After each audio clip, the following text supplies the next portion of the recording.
when you realize that you're in control of your mind is a little puppy. Little puppies want to play, but you got to train little puppies, don't you? No little dog. You don't let the dog lead you around the block. Well, you may. I hope not.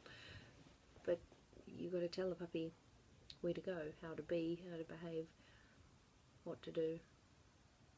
You take its lead to it when it's time for a walk, and then you take it out and you do what you do with the dogs, and you go out and have fun and go for walks.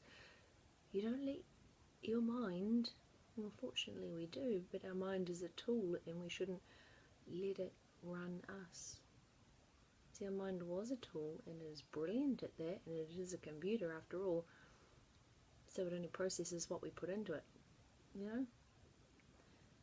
At some point we prized information and knowledge in our brains so highly that we have created a supercomputer in our heads. While that is amazing, it's out of balance with your being, knowing that you're the master, not your ego, not your mind, and that information is freely available. Where it was prized thousands of years ago, when you knew more than the next person, you were revered for that. Now, look up Wikipedia, learn anything you want to know. So you can see it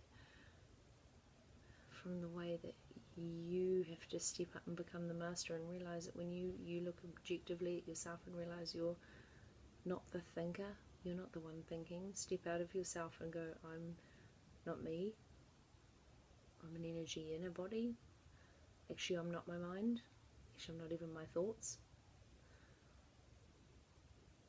you're something beyond that, which is the intangible unconscious, our consciousness, our imagination, our wisdom, our higher self, our soul, the whatever you like to call it, where your self comes from.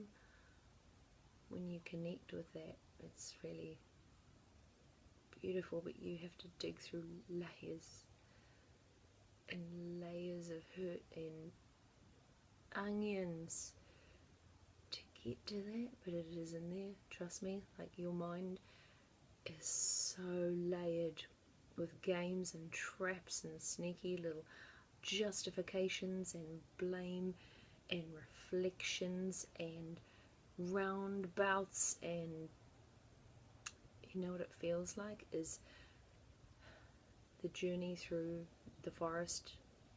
The hobbits went through the forest and found the spiders and got lost in the woods, and the journey through Middle Earth.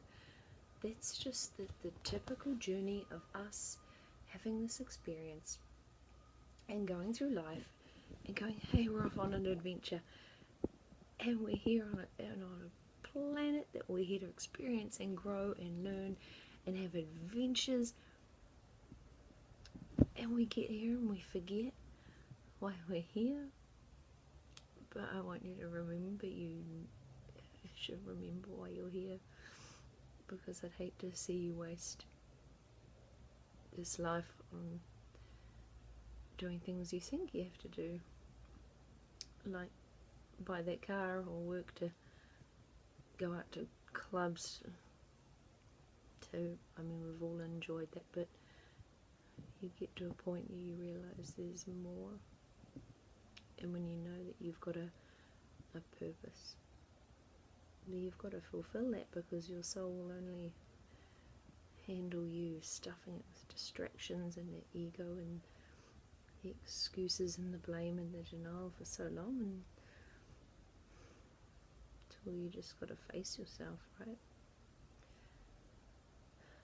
And then you've got to live your truth, but that requires you to stand up and show them and have 100% responsibility for yourself, your thoughts and your actions in your life. That's the hardest thing you can do, and that's why people don't do it. Because if you really manned up and said, oh, I don't know how to do that, that stops you from taking action. Thus, that takes you from stopping you from taking responsibility because you don't know. So there you creating that to stop yourself. You go, I don't have time. Nah, that's like saying, I don't want to. I'm not ready. Is your ego saying, no, don't go, I just want to hang on a little bit longer.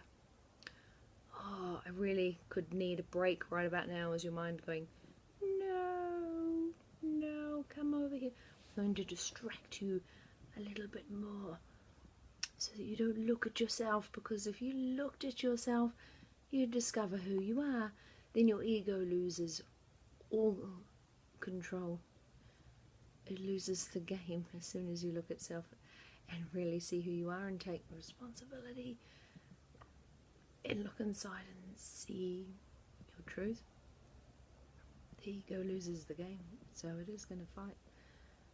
It is going to fight. In the dark side, it's going to fight like Sauron is going to fight like the dark side in Star Wars till the end, and if you can be hero enough to stand up and face the darkness, but in facing it you have to embrace it, because you can't delete it completely, but it loses its power once you see it and you look at it and you face it. Do a Gandalf, do a Harry Potter, do a Luke Skywalker, do a Chris Pratt. Just get on your personal spaceship, your bubble, do your journey, face your darkness, step through it, and own it. And just step up and hold yourself accountable and continually be a better human being that knows that empathy and compassion and love and joy are the four light aspects that you want to attain, that you like to hold all the time, but it's probably not possible to have 100% of the time. And realize that fear, judgment, jealousy, neediness are like shadow aspects that you can face and face down and win the game, because life's just a game. You know that your brain interprets reality based on a projection that's coming from inside your mind. So everything you see out there is a projection of your reality. If you don't like it, that's what you're creating. I love what I see because I consciously create it every day. And some days I have shit days, and some days are really awesome days. But there does honestly come a point, for me it's been 10 years of working on myself. There comes a point where you have to listen to yourself and you feel called to do more, and you're not happy with the status quo. You might need to lose a few old beliefs and a few old friends and a few old ways of doing things. You've got to stretch outside your comfort zone. That might be scary. It is. Because change causes fear. And that's why there's so much fear on the planet at the moment, because we're going through incredible levels of change, and that causes mass fear. And I'm not making it any less than it is huge. What I do know is that knowing that helps you perhaps make the ride down the river a little easier.